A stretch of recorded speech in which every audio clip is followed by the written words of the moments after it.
शहर की ऊंची इमारतों और शोर शराबे से दूर हिमालय की तलहटी में एक ऐसा इलाका था जिसे सरकारी नक्शों पर भी अघोषित छोड़ दिया गया था।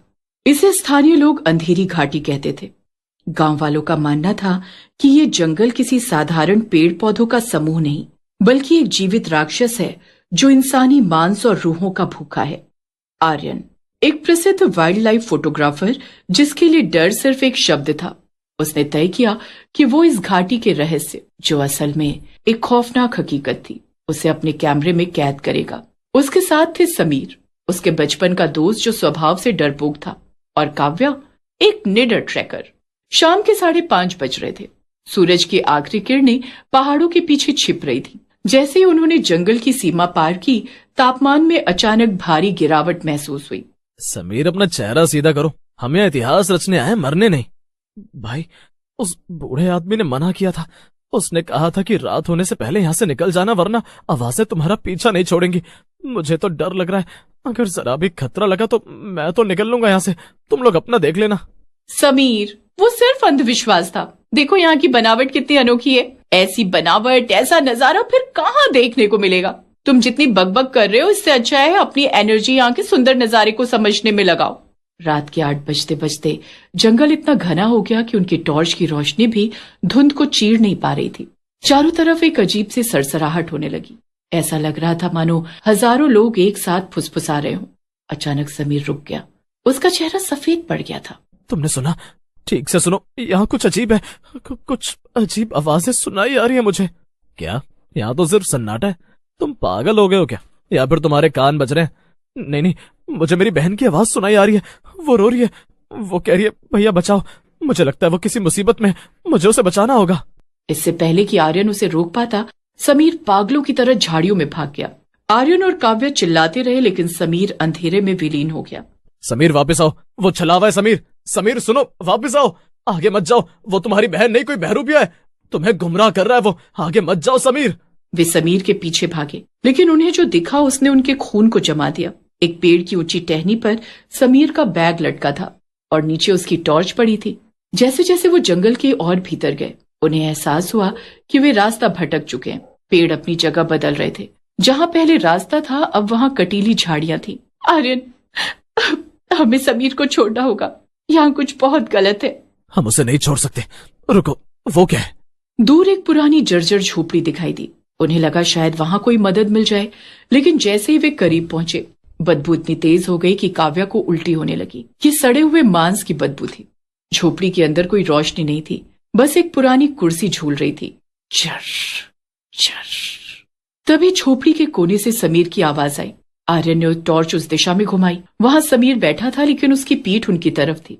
समीर धीरे धीरे पलटा। काव्या की चीख निकल गई। समीर का चेहरा अब इंसान जैसा नहीं था। उसकी आंखें गायब थीं। बस 2 खाली काले गड्ढे थे। आर्यन, क्या तुम मेरी आंखें ढूंढने में मदद करोगे? वो इस जंगल ने खा ली है। वो चीज बिजली की गति से आर्यन की ओर झपटी। आर्यन और काव्या वहां से भाग निकले।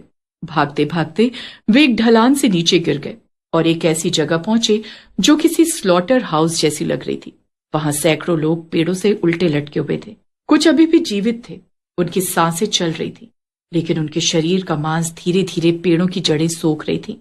ये जंगल जीवित है, ये हमें खा रहा है। तभी वो मुख्य राक्षस, घाटी का स्वामी, उनके सामने प्रकट हुआ। वो 7 फुट लंबा, चमड़ी रहित और कई हाथों वाला जीव था।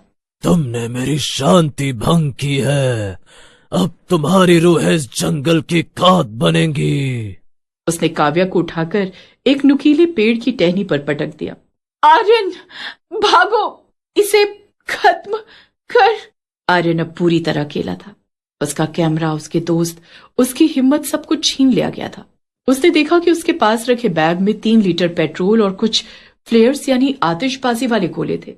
उसने देखा कि राक्षस काव्या के शरीर से उसकी रूह खींचने की कोशिश कर रहा था। आर्यन की आंखों में आंसू थे, लेकिन दिल में नफरत। तुम नरक के जीव हो और मैं तुम्हें वहीं भेजूंगा। उसने पेट्रोल को उन जड़ों पर छिड़क दिया जो जमीन के नीचे से इंसानी शरीरों को जकड़े हुए थी। उसने एक फ्लेयर जलाया और उसे पेट्रोल की धार पर फेंक दिया। एक धमाका हुआ। आग की लपटें देखते ही देखते पेड़ों पर चढ़ने लगी। वो जंगल जो कभी अंधेरा और ठंडा था, अब आग की भट्टी बन चुका था। राक्षस दर्द से तड़पने लगा। उसकी आवाज हजारों चीखों के मेल जैसी थी, जिससे कान के पर्दे फट सकते थे। तुम मुझे नहीं जला सकते, मैं ये मिट्टी हूँ, मैं ये हवा हूँ। आग ने राक्षस को पूरी तरह घेर लिया। आर्यन जलते हुए जंगल से बाहर निकलने में कामयाब रहा। जब वो सड़क पर पहुंचा तो सूरज उग रहा था। उसका पूरा शरीर झुलस चुका था। एक ट्रक ड्राइवर ने उसे देखा और अस्पताल पहुंचाया। महीनों बाद आर्यन ठीक तो हो गया, लेकिन वो कभी बोल नहीं पाया। डॉक्टर ने कहा कि उसके गले की नसें किसी ठंडी चीज के संपर्क में आने से जम गई हैं। एक रात आर्यन अपने कमरे में बैठा था। अचानक उसे खिड़की पर दस्तक सुनाई दी। उसने मुड़कर देखा, बाहर कोई नहीं था, लेकिन शीशे पर भाप जम गई थी। उस भाप पर उंगलियों से लिखा था, हम अभी भी भूखे हैं आर्यन। उसने नीचे सड़क की ओर देखा।